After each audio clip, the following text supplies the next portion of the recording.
시리즈 설교를 시작하면서 뭘로 시작했죠?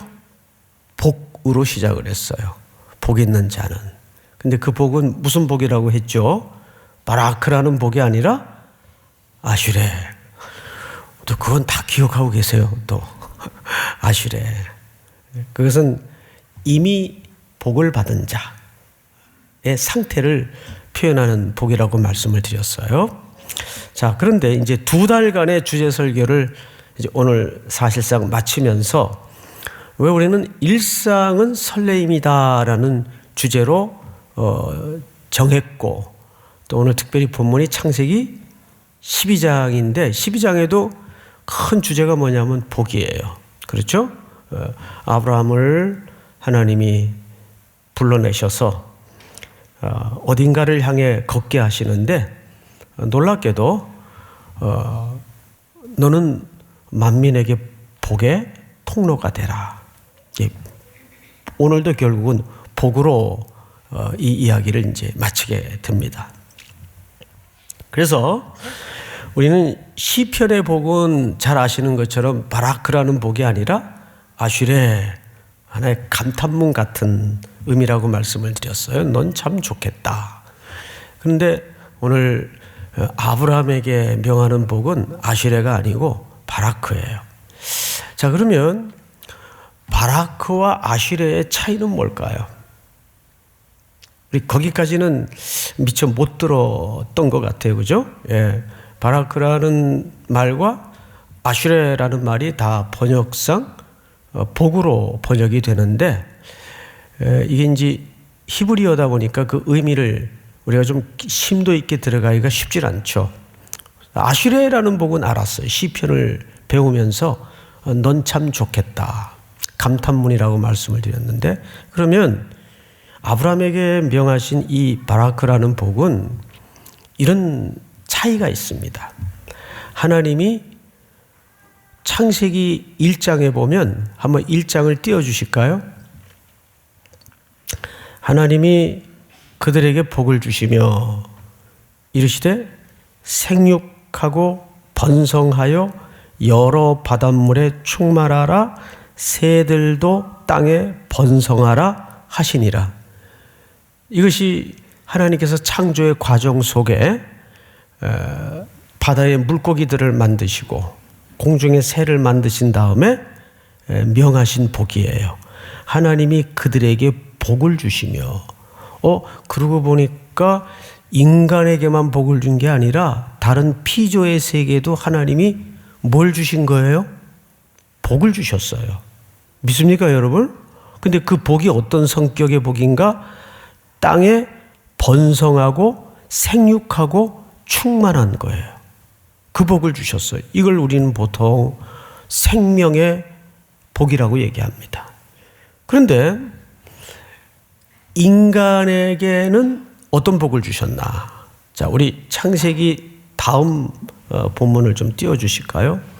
하나님이 자기 형상, 곧 하나님의 형상대로. 인간은 동물이 아닙니다. 인간은 하나님이 창조하실 때 누구의 형상대로 빚으셨어요?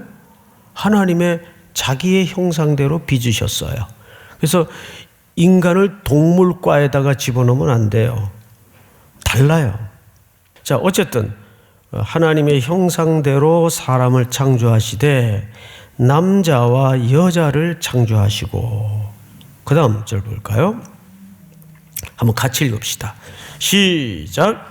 하나님이 그들에게 복을 주시며 하나님이 그들에게 이르시되 생육하고 번성하여 땅에 충만하라, 땅을 정복하라, 바다의 물고기와 하늘의 새와 땅에 움직이는 모든 생물을 다스리라 하시니라.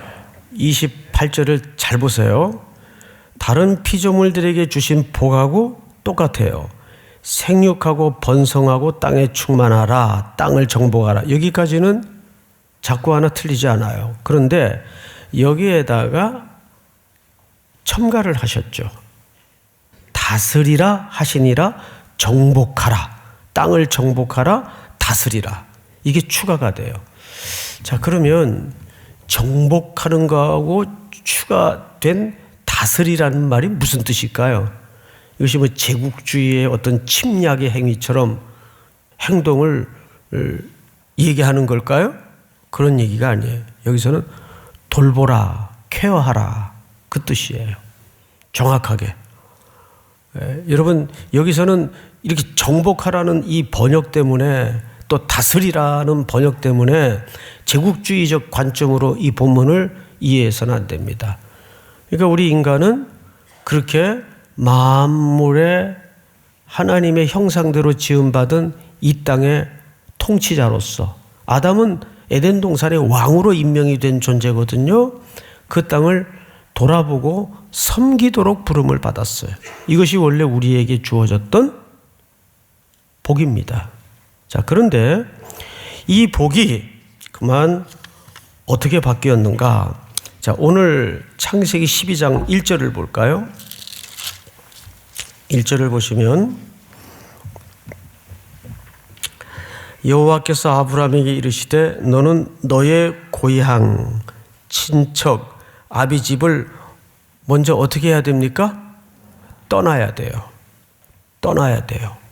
우리 로마서 1장을 한번 보십시다. 1장을 보시면 제가 좀 읽겠습니다. 하나님을 알되 하나님을 영화롭게도 아니하며 감사하지도 아니하고 오히려 그 생각이 허망하여지며 미련한 마음이 어두워졌나니 다음 절 스스로 지혜 있다 하나 어리석게 되어 다 같이 시작. 썩어지지 아니하는 하나님의 영광을 썩어질 사람과 새와 짐승과 기어다니는 동물 모양의 우상으로 바꾸었느니라. 창세기 1장에 하나님께서 이 땅을 만드시고 명령했던 모든 하나님의 창조의 질서는 죄가 들어오면서 하나님을 거역하고 하나님을 배반하는 일들이 이 땅에 창궐하기 시작합니다. 그래서 하나님께서 아브라함을 갈대아 우르라는 우상의 땅에서 불러내실 때 하나님께서 먼저 떠나, 굉장히 중요한 단어예요. 떠나야 돼요. 일상의 설레임을 회복하기 위해서는 첫 번째가 떠나는 작업이 있어야 되는데 1절을 다시 한번 볼까요? 떠나 내가 네게 보여줄 땅으로 가라. 보여줄 땅으로 가라 그랬어요. 두 번째 동사가 가라입니다. 가라.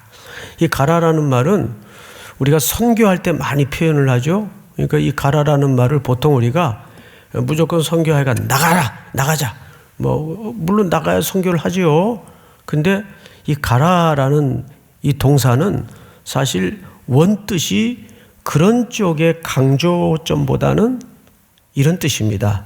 나와 함께 걷자 그 뜻이에요. 함께 걷자. 그러니까 진짜 일상으로서의 선교는 누구와 함께 걸어가는 거죠? 하나님과 함께 걸어가는 것이 맞습니다.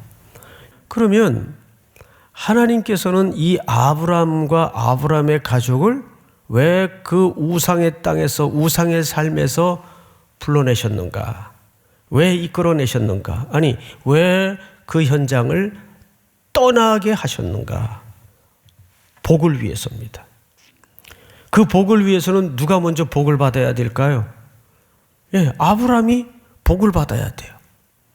그래서 그 복된 존재가 된 아슈레, 이 복된 존재가 된 아브라함을 통해서 온 땅에 바라크의 복이 유통되고 흘러가야 된다는 거예요. 그 얘기를 오늘 본문에서 자 다시 창세기 12장 2절을 보세요. 내가 너로 큰 민족을 이루고 네게 복을 주어 내 이름을 창대하게 하리니 너는 복이 될지라. 내가 너로 큰 민족을 이루고 네게 복을 주어. 그러니까 복을 유통할 세상 죄송합니다. 복을 세상에 유통하려면 먼저 자기가 뭐가 돼야 돼요? 복된 존재가 돼야 돼요. 그래서 창세기의 시편 1편의 첫 글자가 뭘로 시작이 되죠? 복으로 시작이 돼요. 복으로. 먼저 여러분들이 복된 존재가 돼야, 그러면 여러분들은 물질적인 복만 자꾸 생각을 한다고요. 근데 성경에서 하나님이 물질적인 복도 물론 복의 큰 범주 안에서 설명을 하지만 창세기에 명령한 그 복은 물질적인 복만을 얘기하는 게 아니라 가장 원초적인 기초가 생명의 복이에요. 믿습니까? 생명의 복이에요. 그래서 너는 복이 될지라. 3절 다 같이 시작. 너를 축복하는 자에게는 내가 복을 내리고 너를 저주하는 자에게는 내가 저주하리니 땅의 모든 족속이 너로 말미암아 복을 얻을 것이라 하신지라. 예, 이 3절이 아주 중요합니다. 3절에는 창세기에는 저주가 안 나와 있어요. 복 속에. 그렇죠? 그런데 아브라함 때에는 만약에 그것을 저항하고 받아들이지 않는 자는 저주를 선포해요. 또 그것을 영접하고 받아들이는 자에게는 축복을 선포해요. 그 복과 저주가 함께 있습니다. 자, 그러면 이것이 어떻게 성취되는가? 어떻게 성취되는가? 우리 갈라디아서 3장을 한번 띄워주실까요? 한번 같이 읽읍시다. 중요한 구절입니다. 시작. 이는 그리스도 예수 안에서 아브라함의 복이 이방인에게 미치게 하고 또 우리로 하여금 믿음으로 말미암아 성령의 약속을 받게 하려 함이라. 잘 보세요. 이는 누구 안에서? 그리스도 안에서. 그러니까 이 복은 누구 안에서만 성취되죠? 그렇습니다. 일상의 설레임이 진정 이 땅에 충만해지려면 이는 그리스도 예수 안에서 누구의 복이? 아브라함의 복이 누구에게 미치게 하고 이방인에게 미치게 하고 그러고 보니까 아브라함의 복은 우리가 생각하는 그런 복이 아니라 무슨 복이에요? 생명의 복이에요. 이방인에게 미치게 하고 또 우리로 하여금 믿음으로 말미암아 성령의 약속을 받게 하려 함이라. 여러분 이 사실을 믿으십니까? 자, 그래서 우리가 계속 요한복음 20장의 저 주제처럼 예수를 따라 세상 속으로. 자, 요한복음 20장을 다시 한번 띄워주세요. 이거 이번 우리 3.1개 주제 구절이죠. 예수께서 또 이르시되 너희에게 평강이 있을지어다. 여기서 말하는 평강은 뭐예요? 이것은 어떤 상태보다도 끊어졌던 것이 회복되는 상황을 얘기합니다. 너희에게 평강이 있을지어다. 이게 복이에요. 여기서 말하는 샬롬이 우리 인류가 설레임을 위해서 회복돼야 될 가장 중요한 복입니다. 사람과 사람끼리도 관계가 문제가 생기면 마음이 힘들고 괴롭고 불편하잖아요.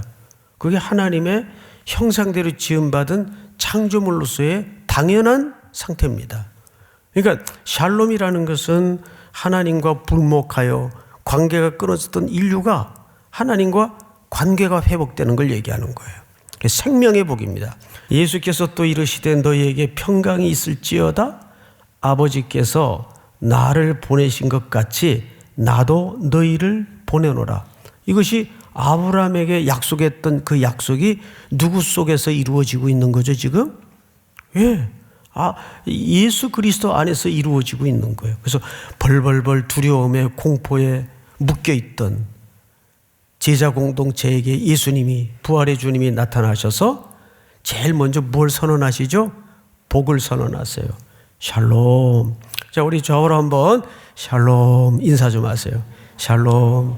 그러니까 이 말을 그냥 인사로 인사를 하면 안 되고 정말 복을 비는 마음으로 당신에게 하나님의 샬롬이 있기를 바랍니다. 나를 보내신 것 같이 나도 너희를 어떻게 하노라. 이게 가라라는 창세기 12장의 명령의 성취예요. 자, 근데 이게 지금 누구 안에서 이루어지고 있어요? 그리스도 예수 안에서 이루어지고 있어요. 그리고 그 명령이 지금 누구에게 다시 전달되고 있습니까? 제자들인데 제자들은 뭐의 모형이었어요? 오늘날 교회 공동체의 모형이란 말이에요. 그러니까 이 땅에 하나님께서 설정하신 교회들은 먼저 샬롬 공동체가 되어야 되는데 이 땅에 문제를 일으키고 시끄럽게 만들고 하는 게 교회가 되어서는 안 돼요. 교회는 이 평화가 없는 땅에, 샬롬이 없는 땅에 하나님의 샬롬을 나누고 흘려보내고 전하는, 그래서 어둠을 걷어내고 생명의 싹을 틔우게 하는 것이 교회 공동체의 사명이라는 거죠. 자, 이 말씀을 하시고 그들을 향하사 숨을 내쉬며 이르시되 뭘 받으라? 성령을 받으라. 여러분, 성경에 보면 신적인 존재가 숨을 내쉬는 데가 두 군데 나옵니다. 하나는 창세기, 하나님께서 흙으로 아담을 빚으신 다음에 그 코에다 뭘 불어넣으세요? 생기를 불어넣으세요. 생기를 불어넣으니까 아담이 뭐가 되죠? 산영이 돼요. 하나님의 형상대로 지음을 받은 사람이 돼요. 그리고 그에게 하나님께서 복을 주시는 거죠. 그런데 그 인류가 무너졌어요. 죄가 들어오고 물질이 되고 흙덩어리가 되었어요. 그런데 지금 예수 그리스도께서 이 말씀을 하시고 그들을 향하여 뭘 내쉬며 숨을 내쉬며 뭘 받으라?